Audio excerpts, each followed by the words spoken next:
Hello dear students, welcome back to easy notes. आज हम लोग स्टार्ट करने वाले हैं अपना नया chapter that is ray optics.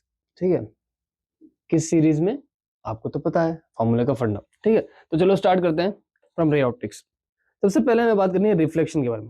What is reflection? हमें पता है कि bouncing back of light is nothing but reflection, right. तो ये हो जाएगी हमारी इंसिडेंट रे, और ये इंसिडेंट एंगल, और ये रिफ्लेक्टेड रे, और उसका angle reflected angle from normal, right. तो अब लॉ क्या कहती है? लॉज ऑफ रिफ्लेक्शन हम लोगों ने पढ़ी है। तो लॉ क्या कहते हैं कि angle of incidence is equal to angle of reflection. ठीक है, और डिविएशन क्या होगा? यानी रे अपने ओरिजिनल पाथ से कितना डिविएट होगी? वो होगी 180 minus 2i, 180 degree minus 2i, and i is the incident angle, incident angle. ठीक है, नेक्स्ट बात करते हैं हम लोग स्पेरिकल मिरर्स के बारे में। अब स्पेरिकल मिरर्स में हमारे पास दो टाइप के मिरर्स होते हैं, कॉनकेव एंड कॉन्वेक्स, राइट, हमें पता है वो। ठीक है, अब उसके बाद हम लोग वहां से कुछ रिलेशंस निकालते हैं स्पेरिकल मिरर्स के। सबसे पहला रिलेशन है focal length of spherical mirror, that will be f is equal to r by 2। r क्या है? r is the radius of curvature and f is the focal length. ठीक है, तो इन दोनों के बीच में ये रिलेशन है जो हम लोगों को याद रखना बहुत जरूरी है। ठीक है, नेक्स्ट बात करते हैं मिरर इक्वेशन की। मिरर इक्वेशन क्या है? 1 by v is equal to 1 by u plus 1 by f. ये दोनों कॉनकेव और कॉन्वेक्स मिरर के लिए सेम ही होगा। जस्ट हम लोगों को क्या याद रखना है? Sign, sign sign sign convention याद रखना है। अब किसका साइन क्या होगा थोड़ी देर में बताता हूँ। ठीक है, नेक्स्ट बात करते हैं लीनियर मैग्निफिकेशन की। लीनियर मैग्निफिकेशन फॉर्मूला है height of image by height of object, या फिर size of image by size of object, और we can say that in terms of v and u it will be minus v by u. और magnification क्या दिखाता है? Magnification ये दिखाता है कि ऑब्जेक्ट के कंपैरिजन में इमेज हमारी कितनी बड़ी है या फिर छोटी है। ठीक है, अब अगर हमें साइन कन्वेंशन के हिसाब से इसको यूज करना है, तो सबसे पहले अगर हम बात करें कॉनकेव या फिर कॉन्वेक्स की। ठीक है, चलो कॉनकेव और कॉन्वेक्स की बात करते हैं हम लोग। सबसे पहले इसमें ये याद रखो कि जो हमारा u है that is always negative, always negative, यानी object distance is always negative. ठीक है, क्योंकि वो हमेशा इंसिडेंट रे के ऑपोजिट डायरेक्शन में मेजर किया जाएगा। जैसे कि अगर यहाँ पे देखो कुछ इस तरह से ड्रॉ करो, ये पोल होगा और यहाँ पे ऑब्जेक्ट होगा, तो इस तरह से ही मेजर किया जाएगा, यानी opposite to the direction of incident ray. इसीलिए यू हमेशा जो है नेगेटिव होगा। और अगर मैं बात करूं कॉनकेव लेंस की, कॉनकेव लेंस के फोकल लेंथ की अगर मैं बात करूं तो वो होगा नेगेटिव। और कॉनकेव मिरर की, कॉनकेव मिरर के फोकल लेंथ की बात करूं तो वो होगा नेगेटिव, और कॉन्वेक्स मिरर के फोकल लेंथ की बात करूं तो वो होगा पॉजिटिव। ठीक है, और इमेज डिस्टेंस जो है डिपेंड करेगा कि कहाँ पे इमेज लोकेटेड है। ठीक है, अगर इमेज जो है same side of the object होगी, यानी कॉनकेव मिरर में मोस्ट ऑफ द टाइम्स जो है image same side of the object होती है, यानी बट इन्वर्टेड होती है, तो वहां पे क्या होगा? वहां पे ऑब्जेक्ट इमेज डिस्टेंस जो है नेगेटिव होगा।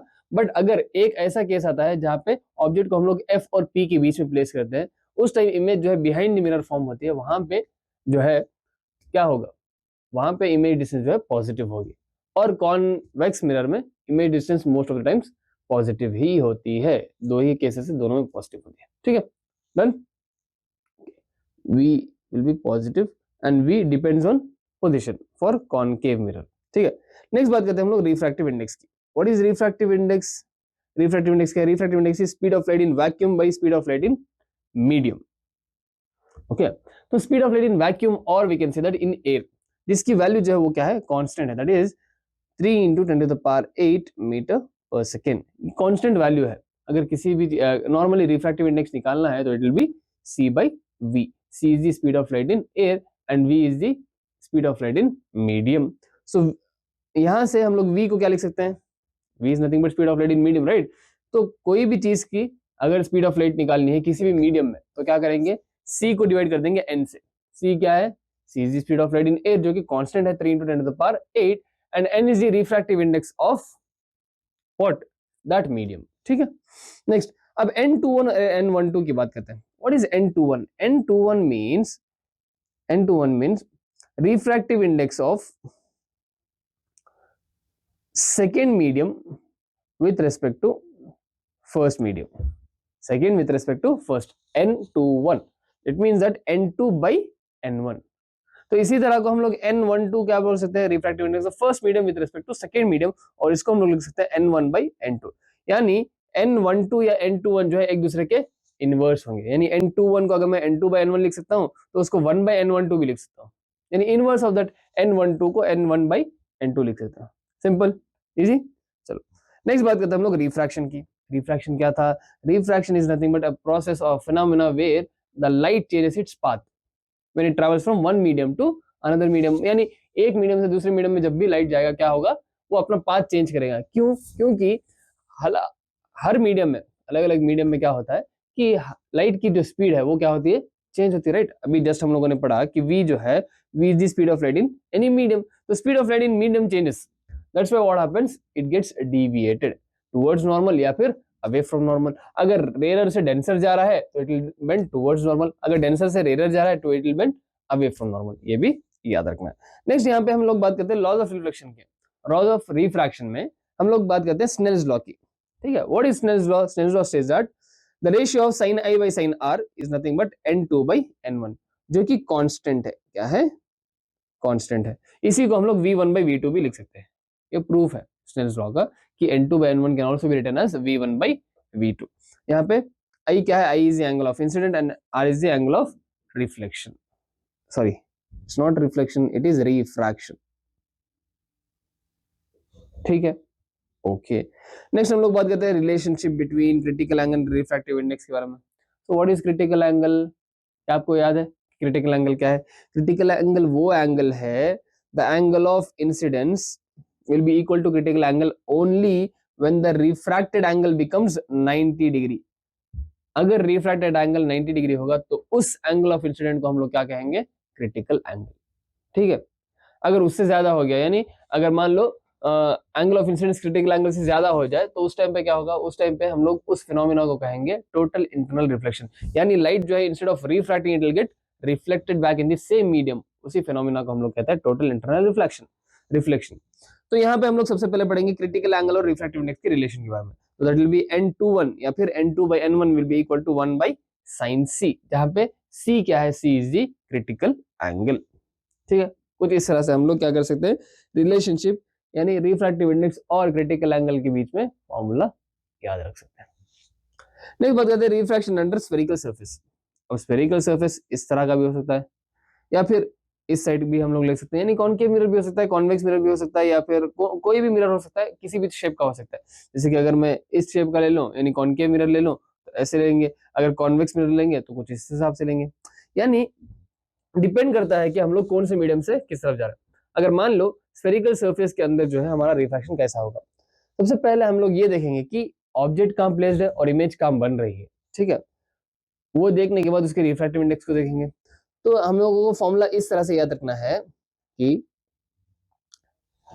n of image by image distance, refractive index of image by image distance minus refractive index of object by object distance is equal to refractive index of image minus refractive index of object divided by r। Most of the times ये formula इस तरह से याद रखता है कि n2/v minus n1/u is equal to n2 minus n1/r, ठीक है। ये तो नॉर्मली एक फिक्स्ड शेप का है, राइट। अगर फिक्स्ड सरफेस इस तरह का लेंगे हम लोग, इस डायग्राम के लिए ये वैलिड है। अगर मान लो डायग्राम चेंज होता है, जैसे वो चेंज होता है लाइक लेंस मेकर्स फॉर्मूला में दो अलग अलग सरफेसेस होते हैं, तो इस सरफेस के लिए तो वो वैलिड होगा, बट दूसरे सरफेस के लिए उसी तरह से हम लोग लिख नहीं सकते, ठीक है। n2/n1 उस तरह से नहीं लिख सकते, इसीलिए ऐसे याद रखो कि refractive index of image bye image distance, object by object distance, ठीक है। तो n1 ni/v minus no/u is equal to ni minus no/r, done. चलो नेक्स्ट बात करते हैं हम लोग लैटरल शिफ्ट की। लैटरल शिफ्ट क्या है? लैटरली शिफ्ट होना मतलब साइड वाइज जो है कोई भी रे, यानी इंसिडेंट रे और इमर्जेंट रे जो है एक दूसरे से साइड वाइज शिफ्ट हो जाएंगी। यानी देखो मान लो क्या होगा कि अगर यहाँ पे इंसिडेंट रे आएगी, यहाँ से क्या हुआ, ये आई हमारी इंसिडेंट रे, ठीक है। अब वो क्या हुआ, वो जा रही है रेयर टू डेंसर, जैसे ही रेयर टू डेंसर जाएगी it will bend towards normal, कुछ इस तरह से वो क्या करेगी, it will bend towards normal, ऐसे, ठीक है। अब वो जा रही है डेंसर टू रेयर अगेन, तो it will bend again away from normal, कुछ इस तरह से, राइट। अब अवे फ्रॉम नॉर्मल बेंड करने के बाद क्या होगा, ये थी एक्चुअल, देखो ये वाली थी हमारी एक्चुअल इंसिडेंट रे, ये वाली, राइट। और ये आई हमारी इमर्जेंट रे, तो इन दोनों के बीच का जो डिस्टेंस होगा वो यानी लैटरली प्लेस्ड है। देखो दोनों पैरेलल है और साइड वाइज जो है इंसिडेंट रे और इमर्जेंट रे जो है साइड वाइज शिफ्टेड है। यानी इंसिडेंट रे एक्चुअली ये थी तो इमर्जेंट रे थोड़ी सी शिफ्ट हो गई है लैटरली, इसी को कहते हैं हम लोग लैटरल शिफ्ट। तो लैटरल शिफ्ट का जो फॉर्मूला होगा that will be x is equal to t by cos r into sine i minus r या फिर साइन डेल्टा भी कह सकते हैं क्योंकि वो डिविएशन है, right. Okay next, what is normal shift? Lateral shift हो गया। नॉर्मल शिफ्ट क्या है? नॉर्मल शिफ्ट मतलब लैटरल शिफ्ट क्या था? लैटरल शिफ्ट का मतलब यही था कि लैटरली शिफ्ट होना, राइट, साइड वाइज शिफ्ट होना। नॉर्मल मतलब परपेंडिकुलरली शिफ्ट होना। देखो अब क्या होता है, इनिशियली कहीं ऑब्जेक्ट हमारा इधर था, राइट, अब यहां से लाइट रेज निकले कुछ इस तरह से, राइट, दोनों ये लाइट रेज ऐसे निकले, तो अब क्या हुआ, they are going from denser to rare. ये हमारा डेंसर मीडियम है, ठीक है, ये क्या है हमारा डेंसर मीडियम है। तो डेंसर से रेयर जाने की वजह से क्या होगा, they will bend away from normal, ठीक है, कुछ इस तरह से they will bend away from normal. अब अवे फ्रॉम नॉर्मल बेंड होने की वजह से क्या हुआ, जब इनको रिट्रेस बैक करेंगे, जब इनको रिट्रेस बैक करेंगे तो एक पॉइंट पे मिलते हुए दिखाई देंगे, वहीं पे हमारी इमेज बनेगी। और वो जो पॉइंट होगा वो क्या होगा, नॉर्मली शिफ्टेड होगा, यानी परपेंडिकुलरली शिफ्टेड होगा, उसी को कहते हैं हम लोग क्या, नॉर्मल शिफ्ट। और डी जो है हमारी रियल डेप्थ है, जो एक्चुअली ऑब्जेक्ट जहां पे प्लेस्ड है वो, एंड डी डैश जो है वो अपरेंट डेप्थ है, जहां पे हमें दिखाई दे रहा है कि ऑब्जेक्ट है, यानी इमेज फॉर्म जहां हो रही है वो हमारी अपरेंट डेप्थ हो जाएगी। तो उनके बीच में एक नॉर्मल शिफ्ट भी आएगी जिसको हम लोग डी माइनस डी डैश कह सकते हैं, यानी real depth minus apparent depth. तो सबसे पहले अपरेंट डेप्थ और रियल डेप्थ का रिलेशन देख लेते हैं। तो d dash will be equal to d by n, यानी apparent depth is equal to real by what, refractive index of denser medium, ठीक है। तो नॉर्मल शिफ्ट क्या आएगी, डी माइनस डी डैश, तो वहां से फॉर्मूला सब्स्टिट्यूट करने के बाद आता है d into one minus one by n, ठीक है, यानी डी डैश की वैल्यू सब्स्टिट्यूट करने पर it can be written as one minus one by n, ठीक है। नेक्स्ट बात करते हैं हम लोग लेंस के बारे में। लेंस क्या है, ऐसे दो सरफेसेस को बीच में ऑप्टिकल मीडियम डाल के क्या करेंगे, इसको ऐसे कॉम्पैक्ट, यानी दो अलग अलग लेंस है हमारे पास। एक होगा कॉनकेव कॉन्वेक्स लेंस जो कि इस तरह से होगा, पेरीफेरी पे थिन और मिडिल में थिक, और एक होगा कॉन्वेक्स लेंस जो कि मिडिल में थिक होगा, थिन होगा और पेरीफेरी पे थिक होगा। तो वहां से हम लोग थिन लेंस का फॉर्मूला याद है, जैसे कि मिरर का फॉर्मूला था one by v plus one by u, यहाँ पे लेंस का फॉर्मूला होगा one by v minus one by u is equal to one by f. और मैग्निफिकेशन ऑफ मिरर क्या था, माइनस वी बाई यू, और मैग्निफिकेशन ऑफ लेंस हो जाएगा प्लस वी बाई यू, सिर्फ इतना ही डिफरेंस है। एंड पावर ऑफ लेंस, किसी भी लेंस का, जैसे अब मैंने ये पहना हुआ है तो इसका पावर क्या है, power is nothing but one by f, one by focal length. So focal length will be in metre, remember power of lens जब भी निकालेंगे focal length should be in metre not in centimetre, ठीक है, तब गलत आ जाएगा। और power की यूनिट क्या होगी, डायोप्टर होगी, राइट, ओके। और लेंस मेकर्स फॉर्मूला क्या आएगा, लेंस बनाने वाला जो फॉर्मूला वो क्या है, वो है one by f is equal to n two by n one minus one into one by r one minus one by r two, where n two is what, refractive index of lens and n one is the refractive index of surrounding. Air भी हो सकता है, अगर air होगी तो वो one हो जाएगा, अगर एयर नहीं कोई और मीडियम होगा तो वो कुछ ना कुछ वो मीडियम का होगा, ठीक है। कॉम्बिनेशन ऑफ लेंसेस, यानी फोकल लेंथ, अगर लेंसेस को कंबाइन कर लेंगे कुछ इस तरह से, मान लो ये दो तीन लेंसेस जो है कुछ इस तरह से मैंने कंबाइन किए, तो क्या होगा, इन सब का फोकल लेंथ जो है इस तरह से ऐड होगा, one by f is equal to one by f one plus one by f two plus one by f three plus one by f four and so on till one by f n, यानी parallel की तरह add होगा। अगर power की बात करें तो one by f is nothing but power, so p can be written as P1 plus P2 plus P3 and so on till Pn। और उनका जो मैग्निफिकेशन है, टोटल मैग्निफिकेशन का लिख सकते हैं मल्टीप्लिकेशन ऑफ दोज मैग्निफिकेशन, यानी m1 into m2 into m3 and so on till mn, ठीक है, इजी, ओके।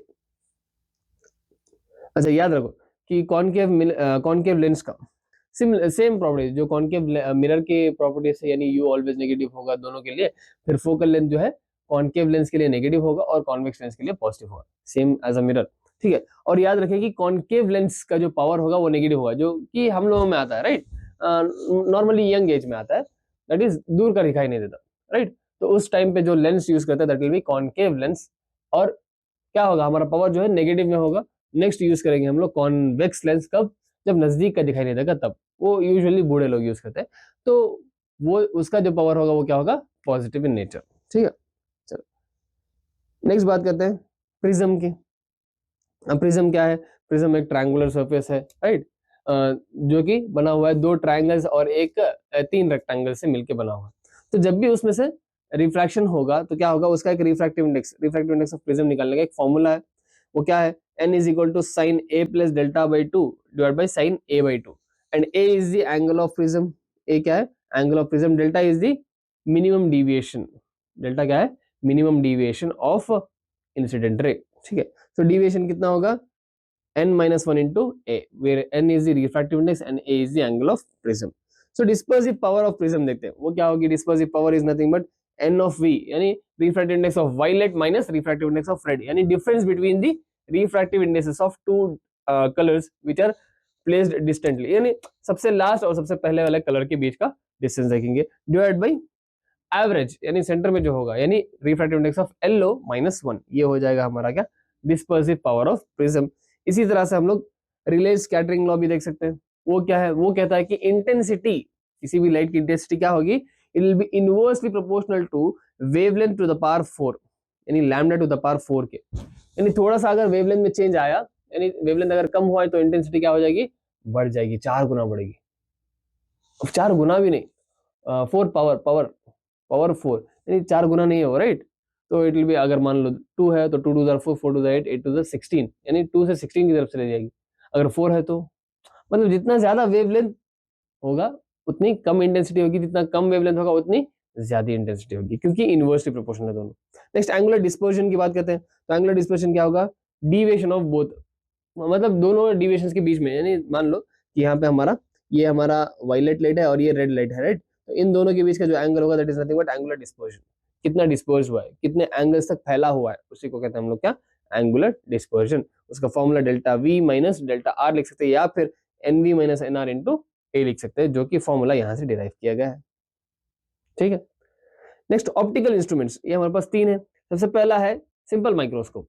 सिंपल माइक्रोस्कोप क्या है, एक नॉर्मल माइक्रोस्कोप है जिससे हम लोग क्या कर सकते हैं, कोई भी ऑब्जेक्ट को कैसे देख सकते हैं, जूम आउट, क्योंकि यहाँ पे जो इमेज बनती है वो उसी तरह से बनती है जैसे कॉनकेव मिरर में बनती थी, कॉनकेव मिरर या फिर हम लोग कह सकते हैं कॉन्वेक्स लेंस में बनती थी, जब ऑब्जेक्ट जो है फोकल लेंथ और ऑप्टिकल सेंटर के बीच में रखा जाता था। जैसे ऑब्जेक्ट को वहां रखेंगे तो इमेज कहाँ बनेगी, same side of the object बनेगी, और it will B virtual erect image बनेगी और एनलार्ज भी होगी, जिस वजह से हम लोग इजीली छोटे छोटे वर्ड्स को बड़ा करके देख सकते हैं। और उसका मैग्निफिकेशन क्या होगा, अगर मान लो इमेज जो है नियर पॉइंट पे बने, ठीक है, नियर पॉइंट मतलब 25 सेंटीमीटर, यूजुअली नियर पॉइंट इसी को कहते हैं कि कितना नजदीक तक क्लियरली देख सकते हैं, जैसे कि और नजदीक लेके आएंगे तो क्लियर नहीं होगा, थोड़ा सा ब्लर होना शुरू हो जाएगा। तो एक ऐसा डिस्टेंस है जो कि यूजुअली 25 सेंटीमीटर है नॉर्मल ह्यूमन में, तो अगर उस पॉइंट पे इमेज फॉर्म होती है तो it will B 1 plus d by F, उसका मैग्निफिकेशन।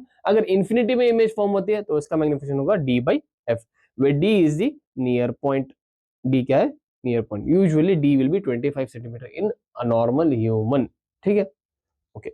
नेक्स्ट बात करते हैं हम लोग कंपाउंड माइक्रोस्कोप की। What is a compound microscope, compound microscope में हमारे पास 2 अलग अलग लेंसेस होंगे, एक होगा ऑब्जेक्टिव लेंस और एक होगा हमारा आईपीस, ठीक है, जहां से हम लोग देख रहे होंगे। तो आईपीस से हम लोग देख रहे होंगे तो कैसी इमेज बनेगी, इसमें इमेज जो बनेगी, अगर ये हमारा ऑब्जेक्ट है, ठीक है, तो इमेज क्या बनेगी, पहले तो सॉरी, पहले तो ऑब्जेक्टिव लेंस से रेस पास होगी, क्या बनेगी, इमेज बनेगी जो कि इन्वर्टेड होगी और थोड़ी सी बड़ी होगी कंपेयर टू ऑब्जेक्ट। फिर अगर वो किससे पास होगी, अगर वो आईपीस से पास होगी, तब जो इमेज बनेगी वो और ज्यादा बड़ी बनेगी, जहां पे वो इमेज जो है वर्चुअल बनेगी, not real, it will B virtual और इन्वर्टेड इमेज बनेगी, ठीक है, कंपाउंड माइक्रोस्कोप में। तो उसका मैग्निफिकेशन क्या होगा, उसका मैग्निफिकेशन होगा L बाई एफओ। L क्या है, L is the length of the tube, length of the tube, ठीक है, यूजुअली वो ट्यूब लेंथ होता है किसका, माइक्रोस्कोप का, तो लेंथ हो जाएगा, और FO is the objective focal length. या फिर मैग्निफिकेशन ऑफ आईपीस की अगर मैं बात करूं तो क्या होगी, 1 plus d by f e होगी for near point, and d by f e होगी फॉर इन्फिनिटी, ठीक है। नेक्स्ट टोटल मैग्निफिकेशन की बात करें तो सिंपल दोनों को मल्टीप्लाई कर लेंगे, total magnification will be magnification of objective lens into magnification of eyepiece, ठीक है, जहां भी बन रही होगी उस हिसाब से हम लोग इसको क्या करेंगे, मल्टीप्लाई कर लेंगे। नेक्स्ट बात करते हैं टेलीस्कोप की। टेलीस्कोप में भी 2 लेंस होंगे, याद रखें कि कंपाउंड माइक्रोस्कोप में ऑब्जेक्टिव लेंस छोटा होगा, आईपीस बड़ा होगा, वही टेलीस्कोप में आईपीस छोटा होगा और ऑब्जेक्टिव लेंस बड़ा होगा। यहाँ पे जो मैग्निफिकेशन का फॉर्मूला आएगा that will B FO by FE, where FO is focal length of objective lens and FE is the focal length of eyepiece. ठीक है, तो इसी के साथ आपका ये चैप्टर यानी रे ऑप्टिक्स खत्म होता है, जो कि थोड़ा सा बड़ा था बट इंपॉर्टेंट चैप्टर भी है, तो फॉर्मूले याद रखना जरूरी है। तो मिलते हैं नेक्स्ट चैप्टर में, that is wave optics, the series called formula का फंडा। तब तक के लिए पढ़े रहो और डाउनलोड कीजिए easy notes app. Bye bye.